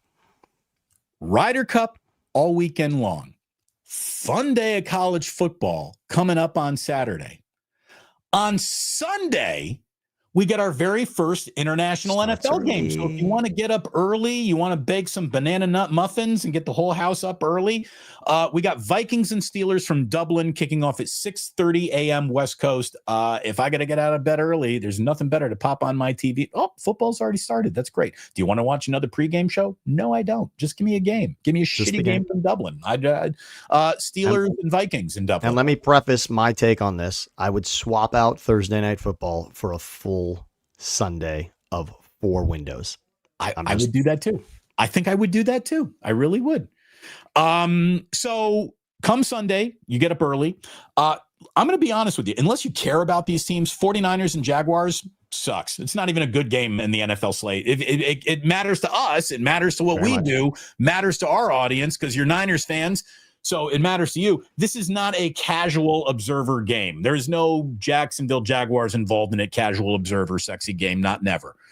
The huge game that nobody saw coming. Your 3-0 Colts at the 2-1 Rams. That when the season schedule came out, nobody looked at that game or even that game was not mentioned in Indianapolis nor in Los Angeles. But here we are 4 weeks in. That's a big game this weekend. Ravens Chiefs, again, one of those teams is going to be 1-3 on Monday. Raiders fans already full on DEFCON 1 franchise credibility week against the Chicago Bears. And if the Bears beat if the Bears just win the game, I guess that's football. If the Bears embarrass the Raiders, they might burn Allegiant Stadium down. It is not good. It is not good. And how about this?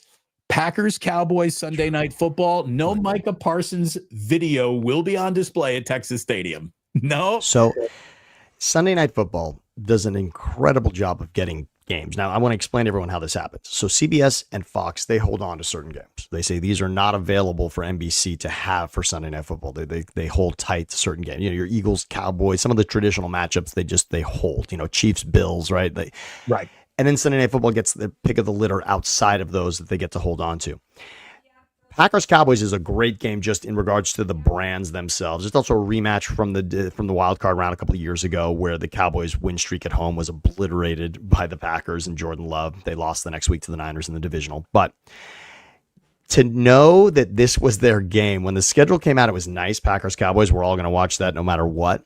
Then Micah Parsons gets traded. I mean, there may not be a game on the schedule the rest of the season that matches that intensity just from a pregame standpoint. Cherry on top standpoint of that oh my God.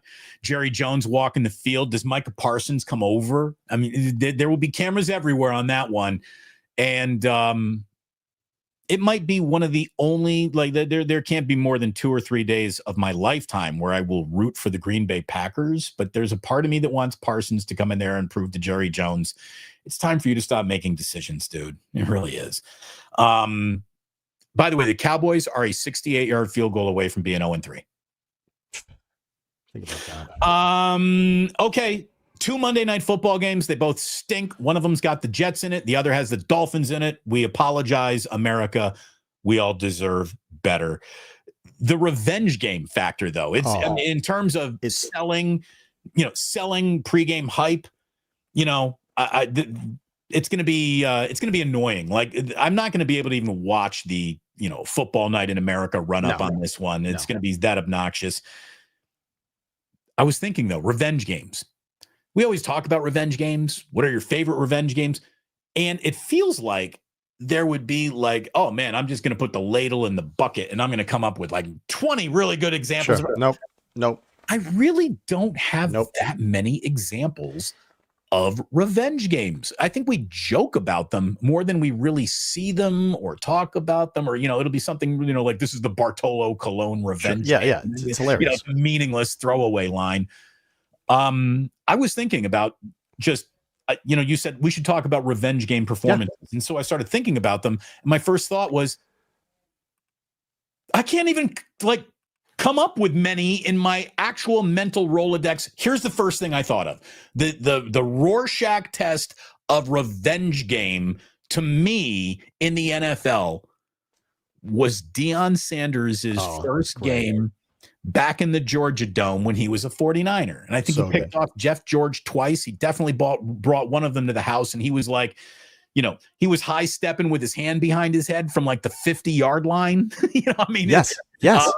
There's that game. There was Joe Montana beating the Niners loudly in a year that the Niners won the Super Bowl. So that's a great one. It was revenge in the moment, but the Niners had the last laugh there.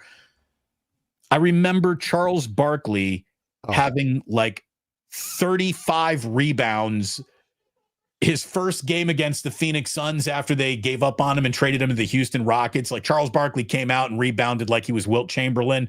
I remember that. And I really don't have much more. I mean, I really don't. Anthony Davis's first game back in New Orleans, but no one gives a shit about the Pelicans to even care about that. So when I say revenge game to you, what's the first thing that comes up? It's Favre. It's Brett Favre.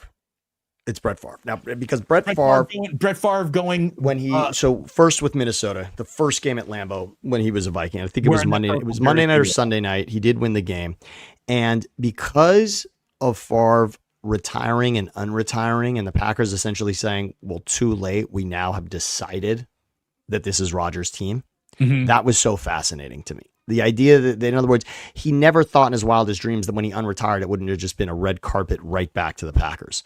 So the idea that it was not so fast, like your seat is already taken, that was glorious. And of course, the fact that it happened in division was so beautiful. So it was not the Jets comeback, but the Minnesota. It was being back as a division rival. That was the one I will forever remember, because that was the, because you're going to have, this is a rivalry for the division.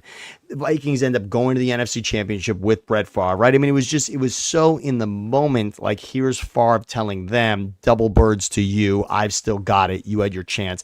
Now, granted, he's the one that said he retired first. So, I love it for that. And Johnny Damon playing for the Yankees, that was so, there's something about that, because it's so involved in the 2003 collapse of the 2004, right? That's why it's so tied into history. No, I mean, because I could also say, one of the things I thought of, but I didn't bother writing it down because I didn't have one example, but every time Greg Maddux pitched against the Cubs wearing a Braves jersey, it felt like he gave us a Maddux, a complete game shutout in under 100 pitches.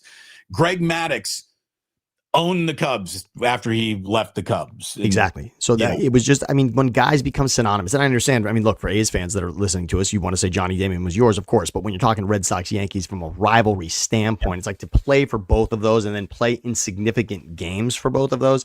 That's just one that I can never get over. You know, even Clemens doesn't kind of rise to that for me. It's just that Damon was so tied to that particular series that year, that time when it all mattered, you know, getting over Aaron Boone, the comeback from 03.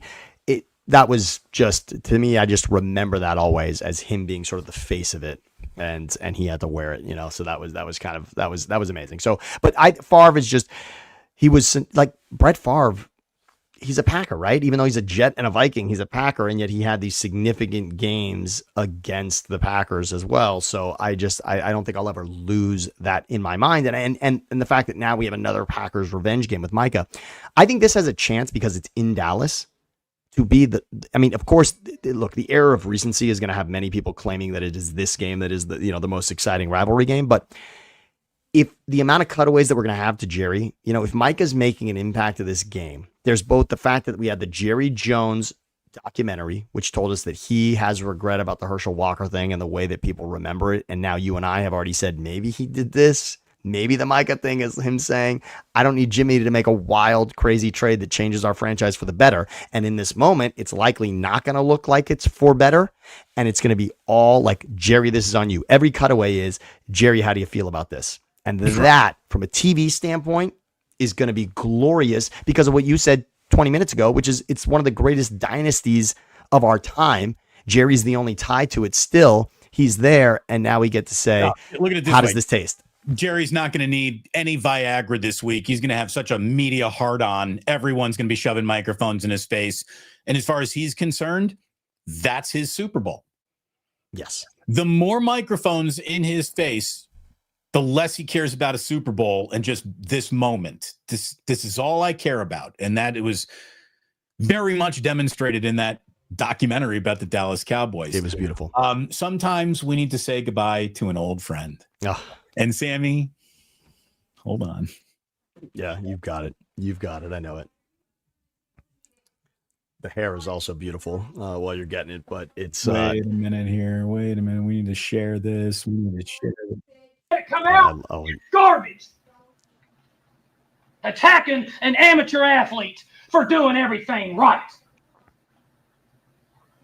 And then you want to write articles about guys that don't do things right and downgrade them, ones that do make Here it comes. Are you kidding me? Where are we at in society today? Come after me. I'm a man. I'm 40. I'm not a kid. Write something about me or our coach. Goodbye, Mike Gundy. And all I can tell you is you deserved a better ending than you got. Mike Gundy has spent more than half of his life. He was the team's quarterback. Then he was an assistant coach. Then he was a head coach. He is an alum. He has spent the last 25 years of his life on that campus at Stillwater. And they got rid of him. I read a really good article by Pat Forty saying that the abrasive nature that made him his coach led to such a blunt firing. Okay. And that's the way it had to be. Like, you knew it wasn't going to end well for a guy like that. And it didn't. But Mike Gundy, you were worth the price of admission. You did more to make Oklahoma State matter than any other coach in my lifetime. You've basically been the only coach that mattered there in my lifetime. And he didn't even really have the mullet back then. No, I forgot it. I remembered it differently as far as what he looked very clean. And that's a good look for him right now. I'm a man. I'm 40. I mean, if I can't even, have I played that 5,000 times as a drop on my show in my career back in the day? Probably. I love the I'm a man, I'm 40. That's one of the greatest highlights ever. It also applies so well outside of sports. That's what makes it so transcendent. I'm a man, I'm 40 applies to how many situations. I mean, for a man or a woman, 40th birthday for anybody, that's well worth putting up their 40th anniversary. Anything with 40. I wanted to replace my horn. I don't want my horn to go beep, beep. I wanted to go, I'm a man, I'm 40 every time I push the horn. I asked you, is there a better soundbite from a coach? There are memorable ones, and you play to win the game, and the Bears are who we thought they were. O'Malley, and I'm 50. Oh, I love that Saturday. When I turned 50, it's the first thing I thought of. I can kick, and I can stretch, and I can kick. I'm 50. I'm a man. I'm 40. I'm gonna say it from a coaching standpoint. It's my favorite soundbite, and here's why. I also really believe in the message behind it. Have you ever seen a coach throw a blanket over his team in a more significant way, right? This isn't just a coach ranting. And he's also, again, as much as I love Jim Mora, he's crushing his team at the moment, right? So there's part of that I'm like, this is him standing up for his team, Gundy, and for his players to say, don't attack kids. And in an NIL era, this is going to that'll lose a little luster, right? And now that players are being paid officially, that's going to lose a little bit. But think about it. He's protecting kids who essentially are not, quote unquote, not getting paid back then. And he's saying, I'm the coach that is getting paid. Put it on me. Don't put it on them. I mean, it is the ultimate arm around you moment. And he is flexing it so brazenly, making a point when none of us, and by the way, this is before every press conference was really on TV also, right? Like this had to kind of get through social media wasn't even quite as blatant then. And this had to get to us through waves of media. And that's how it landed on everybody's desk. I love it for that. And by the way, if there's not already a statue of Gundy outside of that stadium, my Gundy is, he's Jesus there. By the way, that happened back in 2007. That's wild. The world was a different place. And that, certainly that was, it's like the, God, what was his name?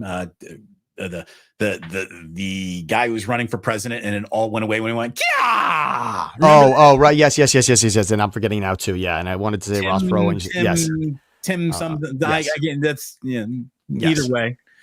No one remembers the losers. That's proof of it right there. Howard Dean. Yes. Dean. Thank you very much. Got it. Yeah. Yep. Yeah. I'm a man, I'm 40, and Howard Dean thing, lived in the same universe for a minute there. Yes. We talked about so by the way, the I'm a man, I'm 40 rant, as great as it is the Mickey Mouse Club on the Disney Channel compared to my favorite rant of all time. Oh, better be Bobby. It better be Bobby. No, well, there's a million Bobbies. Like Bobby took it to an art form. It wouldn't be Bobby Knight. For those that don't understand, we're saying Bobby Knight was my introduction to sports through Damon. And so all I can tell you right now is that if you're going to compare every girl to Cindy Crawford, you're going to walk through life disappointment. Sure. You cannot compare any other coach's rant to Bob Knight's rants. And he is the Cindy Crawford of angry coaching. There's no comparison. The Lee Elia rant from Wrigley Field. Oh, my God. The Lee Elia rant from Wrigley Field when he was, that is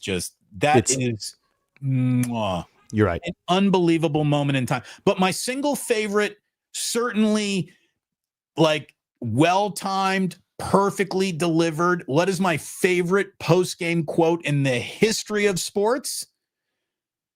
Well, my favorite question has always been to Doug Williams, how long have you been a black quarterback? That's the single greatest question ever asked in any interview ever. Doug, how long have you been a black quarterback? Oh, my God. That is the greatest question in the history of questions. The greatest answer was when John McKay was. Thank you. Oh, my God. Thank you. You're going there. You and I did not discuss this. This is by far my favorite answer. Please go. John McKay, after the Buccaneers were embarrassed, the reporter asked him, what do you think of the execution of your team? And he said, I'm all for it. That's the best answer ever. What do you think of your team's execution? I'm for it. So perfect. And like you said, because it was such a dry delivery, it was just, and he didn't skip a beat. As if it was a rehearsed play that he knew the line to, right? That was so well done. The timing on that answer was just perfect. Now we've got Barry saying playoffs, of course, without a doubt. But I would almost say that got overused. In a way. And again, Jim Mora, we used to work with Jim at Fox Sports Radio, and he was Jim Mora diddly poo. The Jim Mora diddly poo, I always thought was better than the playoff rant. That's true. And I see the Mike Tyson. It's spinal. My back is broken. That was a pretty amazing one. He also said something about Zoloft that is my favorite thing ever. It's not played as often, but he said it's just, trust me, type in Mike Tyson Zoloft. But we were talking about coaches. Well, didn't we also, he said, didn't he say he was going to beat someone to Bolivian? Bolivian. Not oblivion. Not oblivion. Bolivian, which is both a country and an expression, by the way. You Raw with no trivia. Like cocaine straight from Bolivia. I love it. Love it. So that, I mean, look, Gundy, that statue, I want to see the versions of that statue, by the way, for Gundy. And the hair better be represented, even though in that clip, you're right, he had a very nice high and tight cut. But I think for the statue, we gotta represent the mullet for sure. Shut up, Olivia. That's so good. That is so good. That is so well done. You know what? See, that's what I'm talking about. Yes. That's what I'm talking about. Whoa. Oh, all right. God. So we're going to do it today in history, but two final things before we get there. Yes. We've been doing this we've been kind of ending the show with today in history, and our grind our gears segment, our just saying segment. Just saying. Sam, what are you just saying today about sports that's rubbing you the wrong way? Okay. So just saying, you can let me speak for about 10 seconds and then you can bring up the screen that I have there and we'll play with that. So just saying, right now you're going to hear a lot this week. One of the games that Damon didn't mention on the slate that's pretty exciting, and it's in the early slate on Sunday. Well, it's on the second slate on Sunday because we have an early. So it's on the 1 p.m. Eastern slate. But the Bucs and Eagles in Tampa, 3-0. And we've talked about the fact that the Bucs 3-0 and they came back. I mean, look, if you take away the last 90 seconds of their 3 games, they're 0-3. But guess what? Those 90 seconds count, and Baker Mayfield has been every bit of magnificent in those 90 seconds. They are 3-0. But the story you're going to hear is that Todd Bowles owns the Eagles. Okay. You're going to hear it now.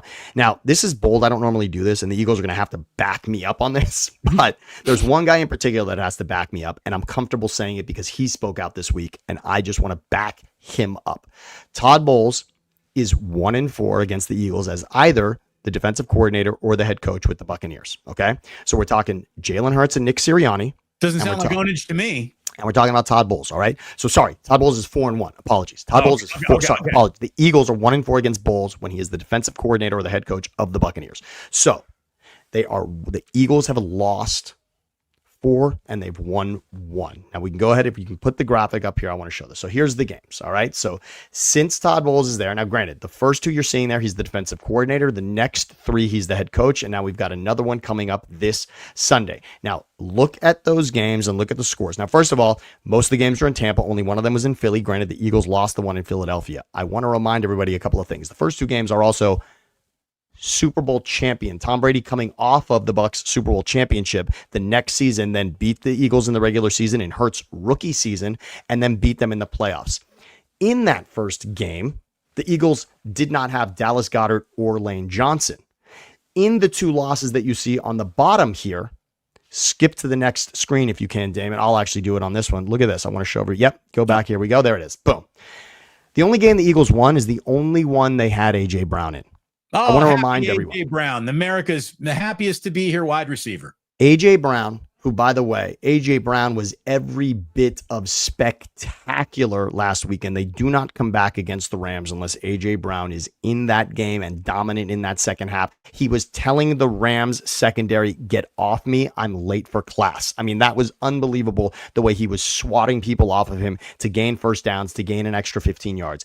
A.J. Brown in that one win had 9 catches for 131 yards. That was the 2023 season, Monday Night Football in Tampa. It was never a game. What are you just saying? There's a lot of preamble for your What are you just saying? Just saying. I am not ready to say that the Bucs or Todd Bowles own the Eagles until this game on Sunday. This is okay. My just saying is, do not tell me and do not give the because this is an A.J. Brown game. This is an opportunity for A.J. Brown to follow up what is his best game of this season. He also told the Eagles, I hope the offense runs more this way. This is the opportunity. I'm just saying that there's a lot of bullshit around what is the Todd Bowles ownership, because not only that, last season in the game that the Eagles lost, they didn't have A.J. Brown, Devontae Smith, or Lane Johnson. Do you want to know who really thinks about Todd Bowles? No one. There you go. No. There you go. No. So that's what I'm just saying. Take the context of these things, and the Eagles could prove me very wrong. But what are you just saying? I'm happy that you're no longer angry at graphics. I'll find another one. I feel like the segment is evolving because your anger is at somewhere other than the graphics department. I pointed it somewhere else. So here's what I'm just saying. And I won't even toss this out as an own original idea. I was talking yesterday with our friend John Goulet. Yes. I called Goulet yesterday just to say hi. And we're just talking. How you doing? What's going on? And, we were just talking. And he brought up something to me and just in conversation. And it stood out to me. And I do think this bothers me. There is nobody in media developing anybody in media. ESPN found and groomed Rich Eisen and Kenny Mayne and Stuart Scott and Scott Van Pelt. These were guys who were local entities that ESPN said, ooh, we found him. That's the one. We're going to bring him up. We're going to call him out of the minors. We're going to put him in the majors. And we are going to groom this guy to someday be an anchor and a figurehead of this network. That is not how the media goes about developing what we're seeing anymore. ESPN, instead of actually finding and grooming the next generation of anything, instead of finding the next Lee Corso, they went out and they bought him. His name's Pat McAfee.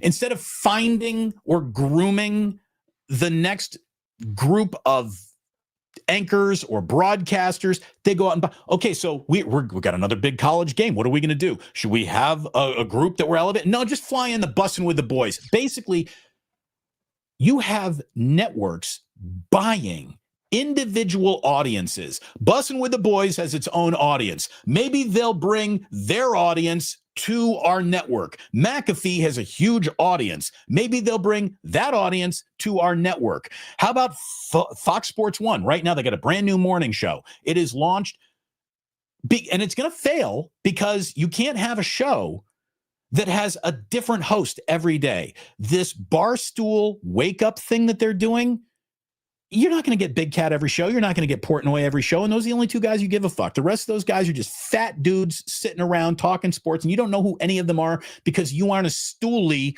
You're just watching sports talk on FS1 and you don't know who these guys are. And that's why we have as many people watching us as that show has on FS1. And again, should we hire and develop our own talent? No, let's just lease it from a place that's already got an audience. And if you're wondering why sports TV is going to become harder and harder to, the only person, whether you like him or not, Fox Sports 1 plucked Nick Wright out of Houston and said, we are going to develop this guy. We are going to turn him into the face of our whole operation at some point. Nick Wright is being groomed to replace Colin Cowherd at some point. He's the only person in that pipeline. And this is the way media works now. What's the girl who just got hired by ESPN because she's got like the social media star? Yeah. Followers. Again, I'm not on TikTok, so I don't know who she is. They didn't buy her because she's going to come up with anything interesting on ESPN. They bought her because she comes with 11 million. That's why they bought her. She comes with 11 million people who are already tuned in. So now those 11 million will be our 11 million. I believe Katie Feeney, right? Katie Feeney. That is a shitty way to go about your broadcasting minor league system. It really is. I love it for getting you off your chest, Damon. And it is true. It's also an ode a little bit to what we're doing here. This, you can now sort of build your empire from nothing. And you're right. ESPN did an incredible job with all the people that you mentioned. And kudos to Fox. Nick is certainly someone. I was right there for him being on the couch the first few times to call in. And it was a wow moment. Like, this guy's great. He's great. Just one of those shows up and you're just like, this guy's amazing. If you don't like Nick Wright, it's working. Yeah, that's for sure. Okay. It's working. That's why he's a millionaire. And he wasn't. Nick Wright built it. and built it from a radio show that became a big deal in Houston, and that, and frankly, Colin was also, Colin was also plucked by ESPN out of Portland, right? Colin was someone that ESPN said, we want to bring this guy to be a face of what we did, and he did. No one heard of Colin Cowherd until he was on ESPN. Yep. In Portland, you knew him. In Vegas, maybe a little bit, but ESPN certainly made that a shining star. Speaking of shining stars of the moment, shining stars of the future. Wow. Can we talk about the single greatest Kings postgame host of all time? Ladies and gentlemen, I am very happy to let you know that this season on ESPN LA, look at that silver-haired fox in the middle. By the way, the reason why I wear blue shirts is because it brings out the blue in my eye. That Silver Kings jacket is bringing out the silver in the tips of your hair. You look wiser than you actually are. Look at Sam Batesh. He will be your Los Angeles Kings post-game host on ESPN LA all season long. Sammy, I'm proud of you. I know how excited you are. Please don't be sharing too much Kings information on this show because nobody gives a shit, but I know you do, and I know you love hockey, and you are going to be great at this. The man is finally coming out from the producer's room to grab a microphone. Sam Batesh, it's hockey night in Los Angeles.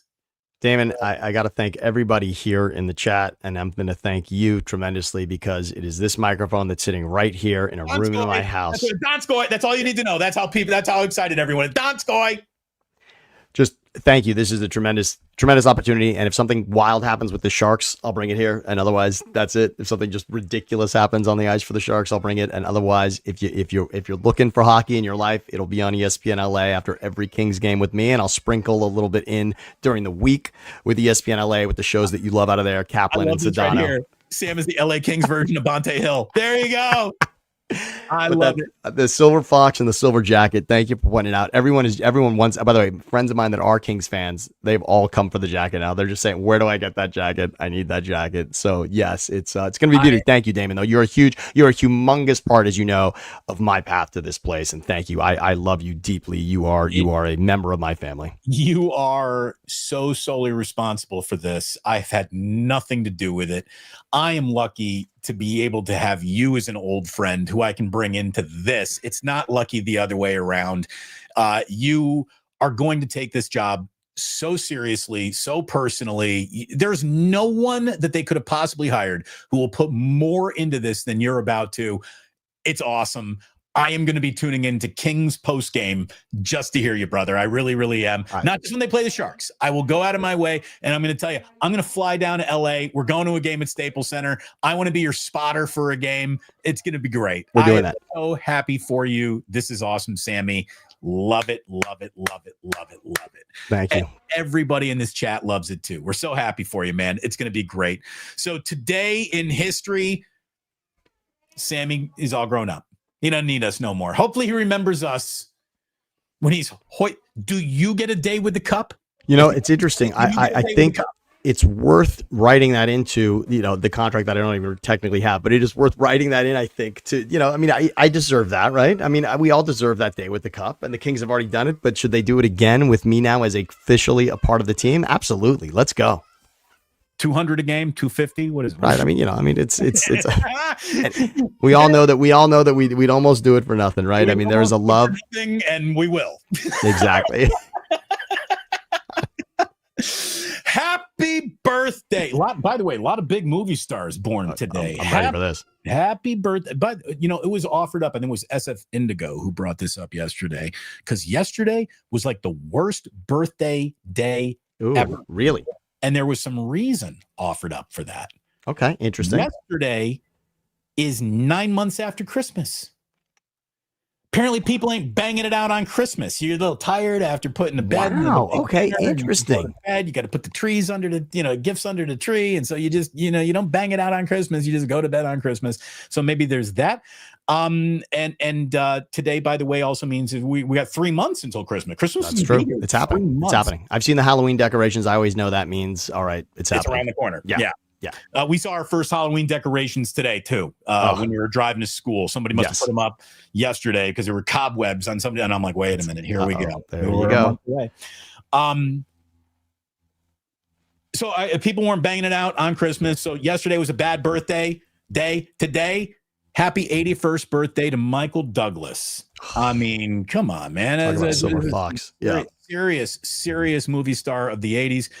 Happy 74th birthday to Luke Skywalker. Mark Hamill turned 74 years old today. She was a big part of the development of my libido. She was the big part of the development of your libido. Happy 64th birthday to Heather Locklear. Thank you, Heather. Lots of memories. Thank you. Happy 60th birthday to Scottie Pippen. Scottie Pippen. You can sit around talking about the single greatest basketball players you ever watched in your life. You're probably going to forget to say Scottie Pippen, and you will be wrong because he was a bad man, dude. Scottie was awesome. None of that happens without Scottie Pippen. I mean, it was what Phil Jackson was able to do to bring that together to understand how important Scottie was to that. And for those that haven't seen Last Dance, do yourself a favor. It was during COVID. It was the coolest thing to watch during COVID. And if you've missed it, somehow go back and enjoy that. It just shows you, kids, keep your hands to yourself. Happy 57th birthday to Will Smith. I don't care what Will Smith does for the rest of his life. I don't care what movie he stars in, what song he puts out. All he will ever be is the dude who slapped Chris Rock. In my mind, that's the very first train of thought that will go through my mind every time I see him from now on. Does that make him the greatest husband of all time, by the way? No, it doesn't, because she had to go out and get so much other dick for him to care about her. No, it doesn't. Sorry. It was such a moment, though, where I thought, as a husband, and I was not, I haven't been a husband very long. It's 5 years now, but seeing that in that moment did tell me, that is sort of what that's what's supposed to happen. You're supposed to get sort of emotionally, viscerally upset if that is, if something like that is said about your wife. Now, granted, I don't think it rose to that level. I think you got to understand comedy, but look at it this way. If Will Smith attacked the dude who banged his wife, I get it. Chris Rock's got a joke. Yeah. Chris Rock's got a joke. And oh, by the way, she don't want people joking about her hair. It's called a wig. A lot of black women wear them. You can wear one too. Or if you're going to let it rock, know that that's what people are going to say. And G.I. Jane, by the way, means you look good in that bald head. Demi Moore looked good as G.I. Jane. He wasn't being disrespectful to Jada Pinkett Smith. But what Jada Pinkett Smith is, first of all, she sucks. He sucks. They suck. It was obvious in that moment who they really are. And by the way, it's kind of ruined Chris Rock for me too, because I'm all about decorum until the gloves come off. And if the gloves come off and you ain't throwing punches, I lose respect. Chris Rock should have gone buck fucking wild right there. I'm going to tell you right now, there's no man in the world who could walk up to me, slap me into my face, and nothing happens. That's just, I mean, I could be in front of my children trying to set the best example I possibly could. I'm going to go animal in that moment. You want to see what nature does? This is what nature is. We ain't nurturing shit anymore. This is nature. You punch me, it's on. Game. Go. I'm sorry. People are like, well, the fact that he was able to maintain his composure shows how much more of a real man he really is. And, Chris Rock must have been, yeah. Theoretically, it would have been a lot cooler if he fucking put Will Smith's head through a teleprompter. That's the world I live in. You know who Michael Douglas is married to? Zeta, no? Catherine Zeta-Jones, who turns 56 today. By the way, how great is that for Michael as he's getting on in age? Oh, nice. I mean, I'm a 50-year-old man. I can't even remember my wife's birthday. If it were my birthday too, that would be a lot easier to remember. So circle that one. Yeah, so it's easy for Michael Douglas to keep track of Catherine Zeta-Jones's birthday, just like it was easy for us to keep track of her fanny in the movie with It's the Millennium. Ringing the bell with her ass. So great. It's the Millennium.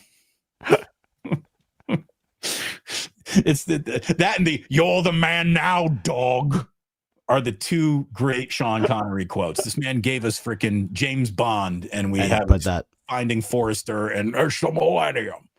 Okay. Happy 42nd birthday to Donald Glover, which I guess happy 42nd birthday to Childish Gambino. Yes. Happy 24th birthday to Cade Cunningham, the former number 1 overall pick in the NBA draft, and he's going to have a really good year starting soon.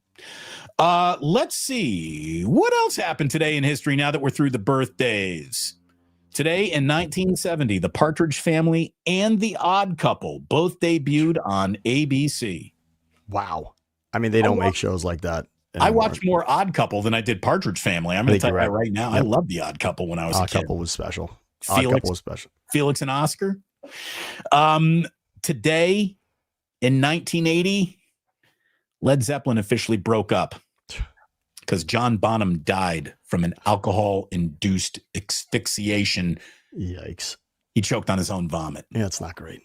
The greatest rock drummer of all time, the greatest rock drummer this side of Keith Moon, died on his own vomit. John Bonham, rest in peace. Zeppelin. By the way, the Becoming Led Zeppelin doc on Netflix, just awesome. Check it out. Let's see. Today, speaking of, the day the music died, the day that golf died, we lost Arnold Palmer today in 2016. Arnold Palmer. Arnold Palmer was, at a point in time, maybe the most recognizable and famous athlete in America. I mean, that's how big Arnold Palmer was. He was. I mean, again, it's tough to live in a world with Tiger Woods and not know that Tiger was that. But again, you cannot order a Tiger Woods drink, and you can't order an Arnold Palmer. And so, I mean, we still got that, on the mantle ahead of Tiger. But Arnold Palmer was every bit of Tiger Woods. By the way, Barry's coming in here. He's just at Memphis Tigers football. Just saying. Just saying. And remember, the reason we do just saying is because when you're just saying, you're actually saying. And yes, 4-0 is real. 4-0. Write that down. Again, I don't know who decides what day is what day. Today is National Quesadilla Day. Dia de la Quesadilla. Enjoy it. Enjoy it. Who says no to a quesadilla?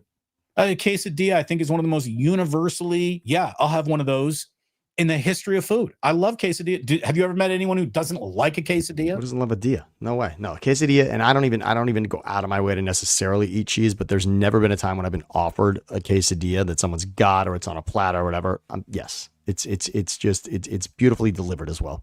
It is also National One-Hit Wonder Day. Sam, do you have a favorite one-hit wonder? Yeah, I would say Crisscross Jump really might be that for me.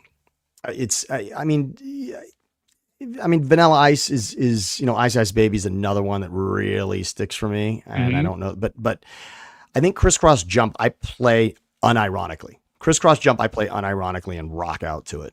So I'm going to say Crisscross Jump. First time I played it for Jack, he's like, "These are kids rapping." He thought it was so cool. He was like, "Yeah," and I didn't even bother showing him.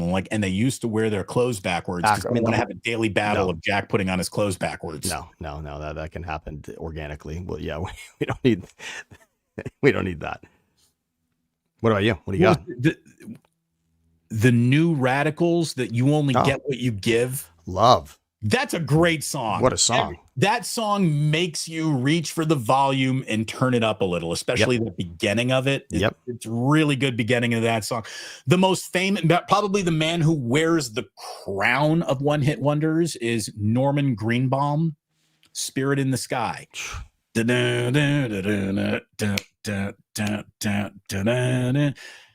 on to, it's not even, here's the thing. It's one of those songs that the beginning of it is awesome, and then like 30 seconds into it, you're like, what else is on? Of course. I was talking about this with JT the Brick just yesterday. Yeah. I talked to JT yesterday. Oh, awesome. Love that. I know Raider Nation is in DEFCON 1.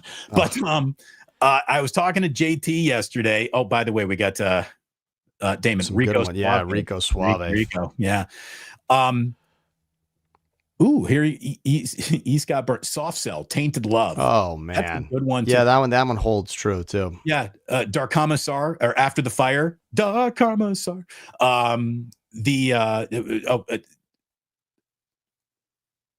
No song in the history of music starts better and then just goes absolutely nowhere faster than Jeremiah Was a Bullfrog. That was my first on-stage singing performance in junior high. Was Jeremiah Was a Bullfrog? Yes, you're absolutely right. I mean, that song comes out. It's like, Jeremiah was a bullfrog, and you're like, "Fuck yeah, was a good friend of mine." And then it just crashes. There's nothing after that matters at all. It is Jeremiah Was a Bullfrog. You're declaring it like your fucking independence, and then just boop, nothing. That's hilarious. Nothing. That is hilarious. That is a great take. Take On Me. Oh man. And because of the video, also because of the video being, it was that sort of like cartoon book video. It's legendary. Yeah, absolutely. Thomas Dolby, She Blinded Me with Science. Man. That's one of them too. Oh, dude, here's another one. Corporal Tez. I just heard this the other day too, and I was like, turn up the radio, 'cause I got a feeling and you gotta know. That's great. What else did Autograph do? I have no idea. Doesn't matter. Let me remind everybody what one hit wonder means. Okay, so for those of you that claim, even CJ Stroud, millionaire. That's what that means. If CJ Stroud's a one hit wonder, right? If Cam Newton was a one hit wonder for the year he won MVP and led his team to the Super Bowl, one hit wonder. I just want to remind everyone. Tell me your hit, and then let's have that conversation. Right. Tell me your hit in the world. Tell me the one thing you did that everyone in the world recognizes with 2 words, and then we can talk. Okay, so this is Barry Ford again, little in the Gandhi jar, saying, flock of seagulls, yes. I ran. I've told this on the air. I'm going to say it one more time, and this is how we're going to end today's show. I was working in Fort Wayne, Indiana in the middle of a summer, and I worked at this place called Pierre's. And it was a huge, like a 50, 60,000 square foot bar with a big band. And then the bar had like a karaoke bar over here, a rap bar, an arcade over here. But the main room was designed for all of your second tier acts, your fabulous Thunderbirds and your, Christopher Cross to come through. Joan Jett, who, by the way, I saw appear. Joan Jett ripped. She was awesome. Flock of Seagulls shows up to play, and they come out on stage. I mean, there's 300 people in the room. It's not a big crowd, and it's Flock of Seagulls, and they open with I Ran. And the place loved it. That's the only song It's what you're here to hear. They finished it, and they said, thank you very, very much. And we'll tell you what, if you stay here and listen to the rest of the show, we'll play it as an encore, too. We'll play it for you again. That's how much they know that they're living off that one song. We'll play it for you twice. Great. If I could only. Second time around, it was awesome. They were great. If I could only do something in my life that everybody recognizes, good for me. Seriously. So there you go. That's go. So, Baha Men Who Let the Dog Out. Oh, great one. And again, from a sports standpoint. From a sports standpoint, though, I mean, it really. I hated that song so much.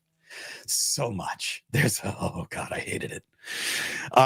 That is it. That is all we have for you today. Call us a one-hit wonder. That's all right. That's fine. Just be here for our next release next Thursday. Yes. Maybe we can actually put 2 songs together, 2 weeks together. We're doing it. Thank you for being here with us today. Again, thanks to Sleeper. Thanks to Ike's. Thanks to the Dubliner and West portal. Thanks to all of you. Please hit like and subscribe on your way out one last time if you haven't. And all we can do is say thank you so much for being here. And we got to go. Sports don't build any characters. Hold on, wait. I'm looking. Where's the thing that I need to end the damn show with? Where's the button? There it is. Sports don't build character. They reveal it. And like that, they're gone.